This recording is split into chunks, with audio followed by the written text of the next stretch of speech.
Hi, I'm Charlotte. This is Time Mama Tries to Read, and again, I haven't prepped anything at all. I've got to talk to you because I have actually done some really good reading, and I feel like I need to turn this. Maybe that's a bit better. I've done loads of reading, and I feel like if I don't talk to you now, it's going to be a silly video, like in length, and I used to try and keep my videos 10 minutes. That has not been happening in the last few months, so yeah.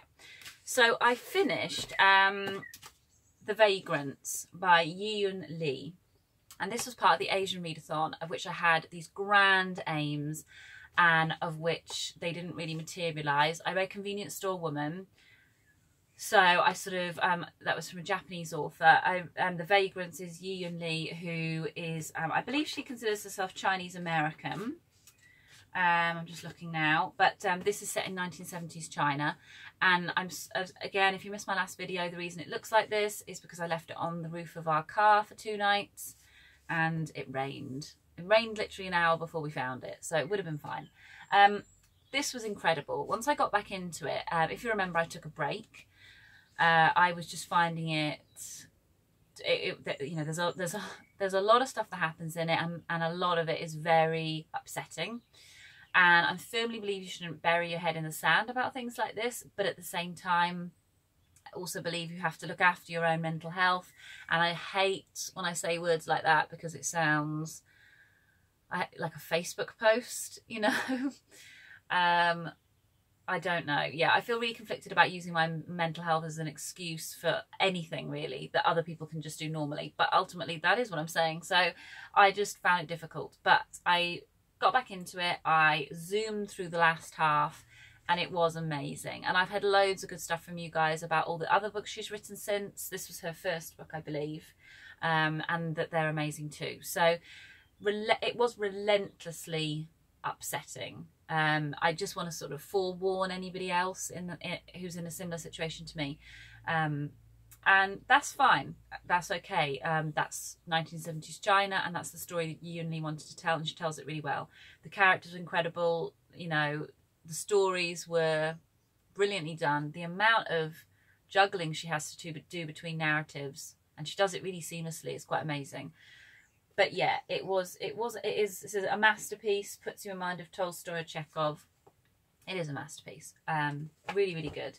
So that was kind of where my Asian readathon drew to a close, which is really sad because I wanted to read 5 books.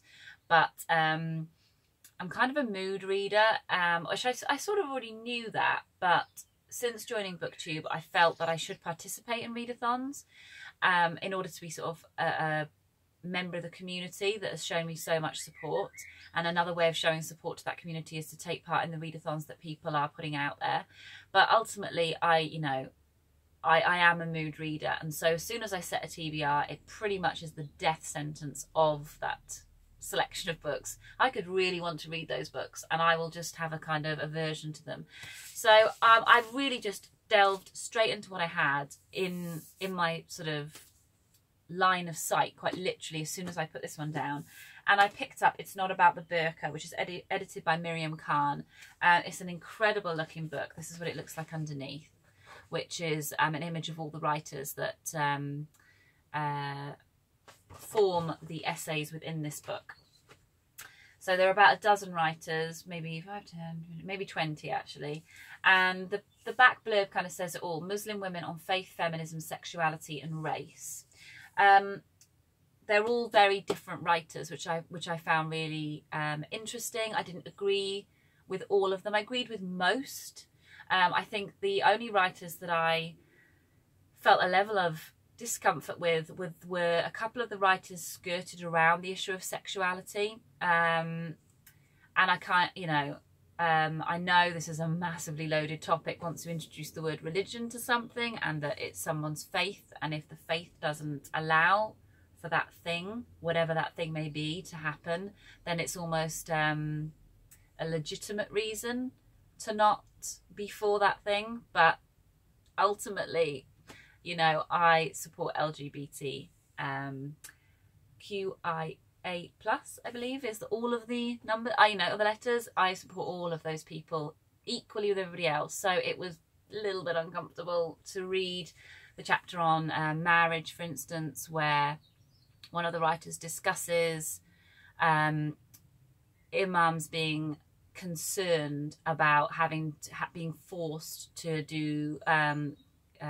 gay marriage ceremonies if they register the mosque as a place for marriage ceremonies, because there is a great chapter on the legal rights of women in marriages that are only sanctified within the mosque and are not then registered in the UK. So is it called a niqab? 8 notifications. There's so many good chapters in here. I'll have to look in here now, sorry. Have a drink of your cup of tea while I prepare something. Oh, here we go. Anika. There we go. It's a really interesting chapter, but then she sort of says, you know, I reassured the imams that because of their religion, they wouldn't have to marry gay couples if they asked to within the mosque, and they were reassured. And there was no mention of how, well, there was just no discussion about anything else around that subject, which I found a bit uncomfortable. But it's unfair of me to dwell on those aspects, because in general, these women are massively intelligent, liberated, socially aware, loving, angry, but with a good reason women, and I just loved everything they had to say. And like I say, even the women that I didn't agree with, and I'm sure they wouldn't have agreed with each other, because one of the writers, she talks a lot about being gay or being bi within the Muslim community, and that was a really, really interesting chapter. So I loved the whole thing, and I felt really passionate, and I just flew through it.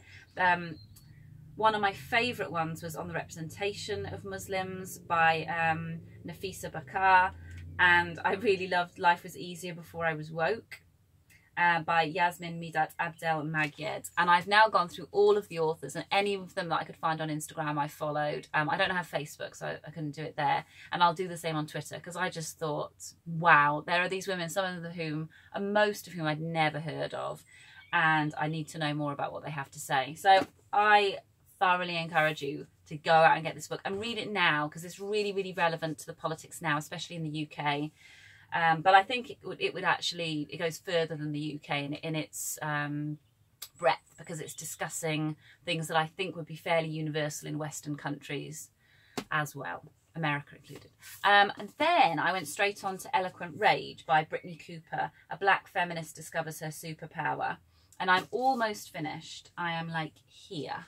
So I feel confident enough to review it and say, this is amazing. These two books have just been, you know, they're covering really serious topics, but they have just really, I know, enlivened me in any sort of social justice issues.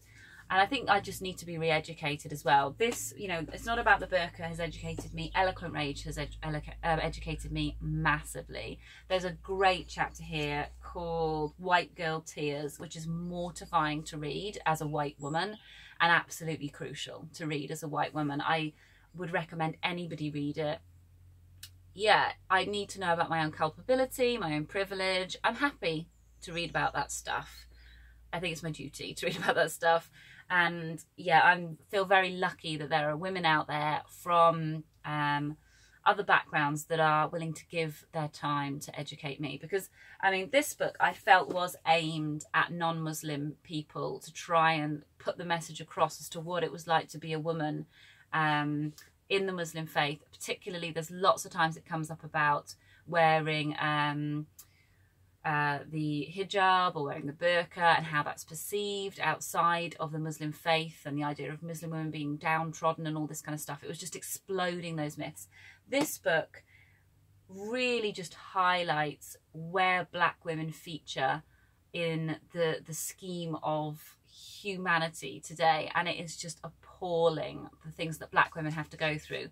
And it just re-emphasizes that whole idea of, you know, if you are a forward-thinking feminist today, then you just need to let black women and women of colour lead the way and just go with them, you know, and behind them. Let them lead, because they just know so much more than you do about the world. So yeah, I would really recommend this book. This one smells really nice. You know how I feel about smells. there's something in this book. Okay, so if you've got it at home and you haven't read it yet, pick it up and stick your nose in, and I assure you, you will begin. And then I've had some, I'm trying not to buy it, and it actually has been really easy because I've been reading. So, I have said that before. When I'm reading, I don't really want to buy. One book that arrived that I had on pre-order, I'm going to show you this now. This is a book called I, Eric and Ngalle, One Man's Journey Crossing Continents from Africa to Europe, by Eric and Ngalle Charles. Eric is a Cameroonian born poet, playwright, author, teacher. He's done it all. And he lives now in Cardiff in Wales. His story of being trafficked out of Cameroon and ending up in Russia is pretty astonishing. Now, I am only going to tell you that I've got the book. I'm not going to review it because I know Eric, and I ummed and ahed about what to do. I really wanted to promote his book because he's an awesome person, and I don't know, he has an ability to bring stories out of people.